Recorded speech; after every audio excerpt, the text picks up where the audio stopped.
Okay, Tom, before we start things out, it's my understanding you have taken some offense to the way your questions on past episodes have been received by myself and other guests.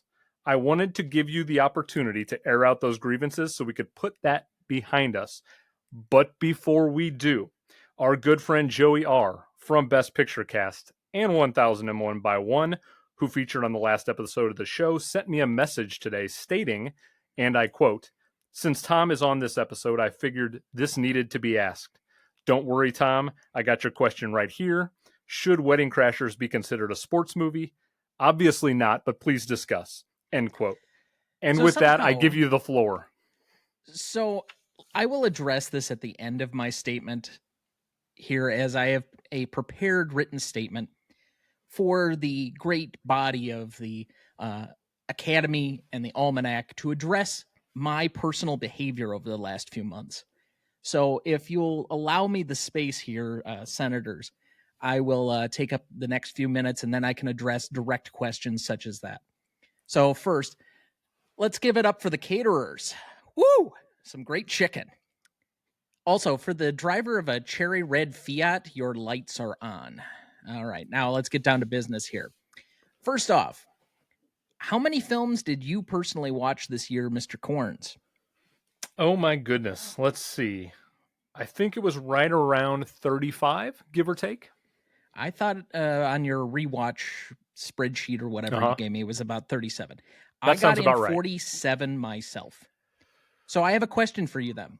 Okay. How does it feel to be the least prepared person on your own show?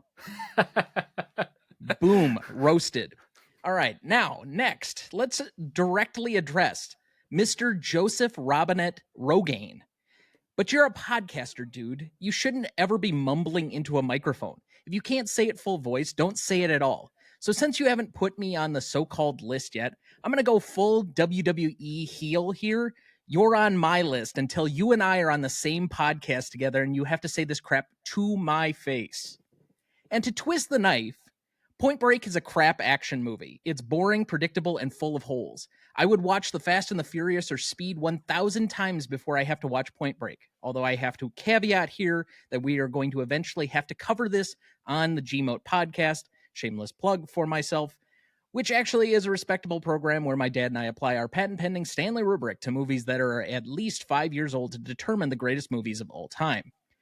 But you can already guess how that episode will go. I will go on whatever show you want, anytime, any place, but this aggression shall not stand, man. Callback to 1998. On the issue of my questions, geez, has the Almanac done me dirty? Since October, Andrew, you and I talk every day, all day. I talk to you more than I do my own co-host. So when you ask me to help you by submitting some questions, I try to be a good friend and help out. Consequently, when your blood pressure was going haywire because you weren't sure what would happen with Artie B from the Best Picture Cast this month, who secretly started watching 2005 movies to make sure they were prepared as a backup guest. That's right, me. Who of your air quote friends has literally watched so far in the last 6 months 78 films just for you and this show? That's right, me. I mean, I recognize that I'm not the film aficionado that you or Kieran or, yes, Mr. Joseph Robinette Rogaine or Adam St. John are, and I've often been the kid who tries too hard to feel included, but geez, can a guy get a little credit for at least trying out here, giving a little bit of hustle? I get no respect at all. I know, I have significant movie gaps comparatively, and I pale in comparison to the film watchers that you guys are. But can you give me at least a little bit of a break? I mean, among all the normies I know, I'm the movie king to them, and yet I come on here, or I try to help, and I get raked over the coals for doing so. Just makes me feel like I'm an outcast yet again, like this is high school all over. But as I've often said, my autobiography would be titled, Please Pick Me Last. So I guess I'll just have to shut you guys up. Therefore, I'm going to take you behind the scenes on how those questions were actually submitted. The question was, Tom, do you have any questions we can use on the show? Oh, certainly. I'll just write a flurry of basic questions you guys can use to stir up discussion. Use what you want, and you don't have to credit me for any of them. First episode. Andrew, it felt weird that you guys made me an unofficial member of the episode. Maybe tone back my roles so I don't want to be too much of a member of the show when I'm actually not on the episode. Sure thing, Tom. Then come to 2011. I wrote a question about Hugo that now lives in infamy, trying to address a movie I still have yet to see, which was pointed out to me.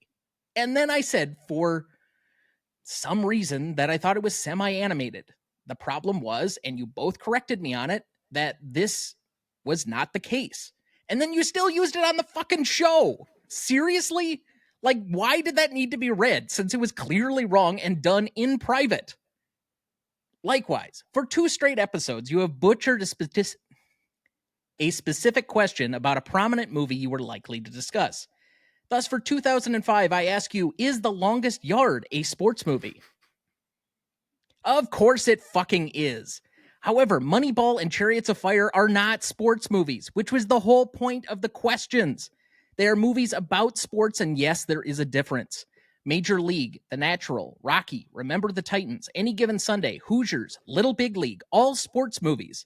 Raging Bull, The Fighter, Moneyball, Chariots of Fire, I, Tonya, Bend It Like Beckham, The Color of Money, not sports movies. There is a delineation point. There are very clear rules that have to be obeyed to be sports movies instead of movies that involve sports. And none of the ones that I mentioned are actually sports movies. So when you want to mischaracterize all of my questions, please do so by giving it a little bit of additional context, because I'm not having it anymore. Accordingly, and in conclusion, since I've been told to now do less, be more original, and to get new material, I've been criticized for my voting patterns, my question submissions, my influence on the show. You can all happily know that I, Thomas Jefferson Duncan, yes, that is my real middle name, and if you want the story on that, someone needs to submit an Ask Dana Anything question to @GMote Podcast on any of our social platforms. Do so solemnly swear to abstain from any more submitted questions, ballot casting, or undue influence on this program.